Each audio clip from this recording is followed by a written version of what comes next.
দুর্গাপুজো, লক্ষ্মী পুজো, কালী পুজোর পর এবার পালা জগদ্ধাত্রী পুজোর। কার্তিক মাসের শুক্লাপক্ষের নবমী তিথিতে সপ্তমী, অষ্টমী আর নবমী এই তিনটে তিথিরই একসাথে পুজো করা হয় মা জগদ্ধাত্রীর আরাধনায়। প্রথম জগদ্ধাত্রী পুজোর সূচনা নিয়ে যে বিভিন্ন রকম মতামত আছে, তার মধ্যে যেগুলি সর্বজন বিদিত সেগুলি নিয়ে আজকে আমরা কথা বলবো। আর তার সাথে মা জগদ্ধাত্রীর আবির্ভাবের পৌরাণিক কাহিনীটিও তোমাদের শোনাবো। আমাদের চ্যানেল রাজের বকবকমে তোমাদের সকলকে স্বাগত জানাই। ভিডিওটা ভালো লাগলে অবশ্যই লাইক, শেয়ার আর সাবস্ক্রাইব করো।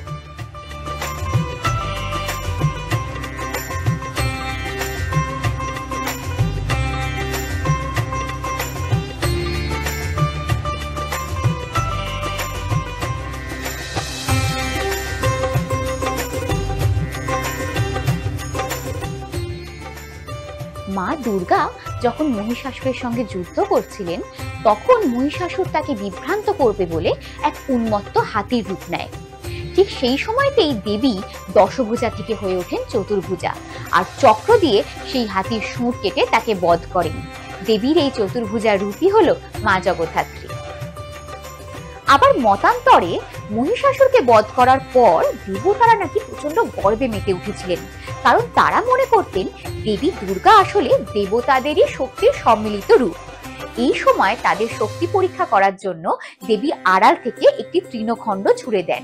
সেই তৃণখণ্ডকে ধ্বংস করার জন্য ইন্দ্রদেব ব্যবহার করেন বজ্র, অগ্নিদেব দেন প্রবল দহন, ওদিকে পবনদেব প্রচন্ড জোর হাওয়া ব্যবহার করেন, আর বরুণ দেব দেন জলস্রোত।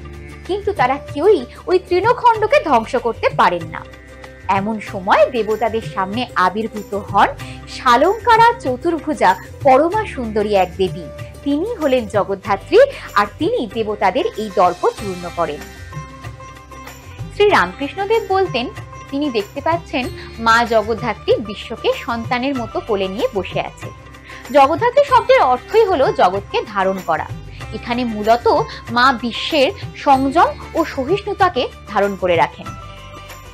দেবীর ভীষণ শান্ত ও অপরূপ সুন্দর এক চেহারা, গায়ের রং উদিত সূর্যের মতো কমলা, গলায় সাপের পৈতে।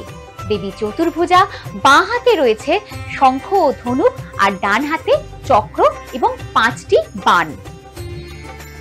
দেবী পদ্মাসনে সিংহের উপর বিরাজমান। নিচে যে হাতিটি দেখতে পাওয়া যায়, অনেকে বলেন সেটি করিন্দ্রাসুর, যাকে দেবী জগদ্ধাত্রী হত্যা করেছিলেন। আবার অনেকে মনে করেন এটি হলো দেবতাদের সেই দর্পচূর্ণের প্রতীক।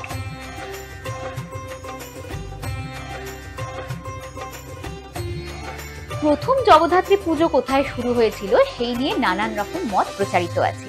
কৃষ্ণনগর না চন্দননগর? তবে এই কৃষ্ণনগর বা চন্দননগরের পুজোগুলির অনেক আগে শূলপাণির একটি গ্রন্থে, প্রায় আনুমানিক 400 থেকে 500 বছর আগে হবে, জগদ্ধাত্রী পুজোর কিন্তু হুবহু বর্ণনা সেখানে আছে, যেখানে দেবী চতুর্ভুজা এবং শালঙ্কারা, আর সেখানে যেভাবে রীতিনীতি বর্ণনা করা আছে এবং মূলত কার্তিক মাসের শুক্লাপক্ষের যে তিথির কথা বলা আছে, তা কিন্তু হুবহু আজকের দিনে জগদ্ধাত্রী পুজোর সাথে একদম মিলে যায়। তাই এই বিষয়টা একটু কন্ট্রোভার্সিয়াল যে প্রথম জগদ্ধাত্রী পুজো কোথায় শুরু হয়েছিল।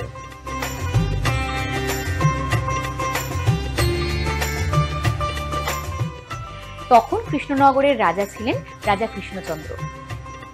একবার নির্ধারিত অর্থের অনাদায়ের জন্য রাজা কৃষ্ণচন্দ্রকে আলীবর্দী খাঁ বন্দী করেন, আর বন্দী অবস্থাতে রাজা বারবার মা দুর্গাকে স্মরণ করতে থাকে তার মুক্তির আশায়। শেষমেশ যখন রাজা কৃষ্ণচন্দ্রের মুক্তি হয়, তিনি জানতে পারেন যে সেদিনই হলো দুর্গাপুজোর দশমী, আর নৌকো করে যেতে যেতে চারিদিকে দেখতে পান যে মায়ের প্রতিমার বিসর্জন হচ্ছে। এজন্য তিনি ভীষণ বিষণ্ণ হয়ে পড়েন। মন খারাপ হয় যে এই বছর তিনি মা দুর্গার পুজো করতে পারলেন না। সেই রাতেই রাজা স্বপ্নাদেশ পান এক চতুর্ভুজা দেবী তাকে আদেশ দিচ্ছে কার্তিক মাসের শুক্লাপক্ষের নবমী তিথিতে দেবীর আরাধনা করার জন্য। শোনা যায় এভাবেই নাকি দেবী জগদ্ধাত্রীর পুজো শুরু করেন রাজা কৃষ্ণচন্দ্র, আর তারপর থেকেই কৃষ্ণনগরে ধুমধাম করে চলতে শুরু করে দেবী জগদ্ধাত্রীর পুজো। আজকের দিনে দাঁড়িয়ে কৃষ্ণনগরে প্রায় 200-রও বেশি জগদ্ধাত্রী পুজো হচ্ছে, এবং সেখানে সাবেকিয়ানা বজায় রেখে এখনো পর্যন্ত প্রতিমাকে আগে রাজবাড়ি প্রদক্ষিণ করিয়ে তারপর বিসর্জন দেওয়া হয়।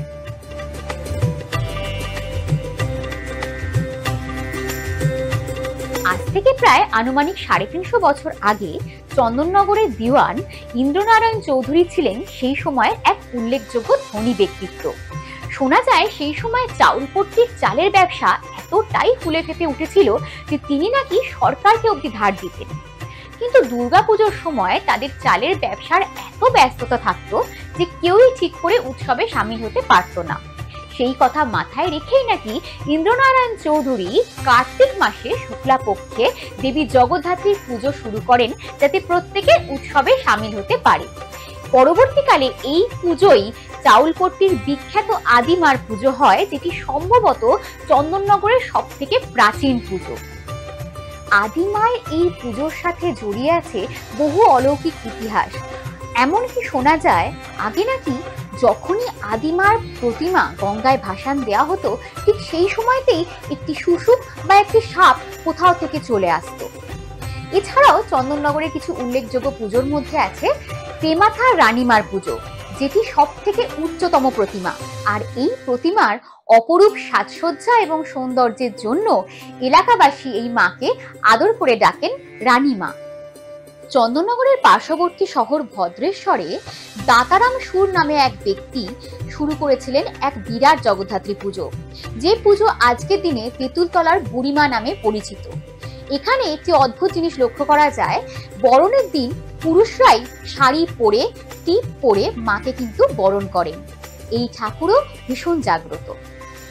আজকের দিনে দাঁড়িয়ে চন্দননগর, মানকুণ্ডু ও ভদ্রেশ্বরে বিভিন্ন রকম অসাধারণ থিমের প্যান্ডেল এবং অসাধারণ লাইটিং দেখার জন্য অগণিত ভক্তের ভিড় হয়।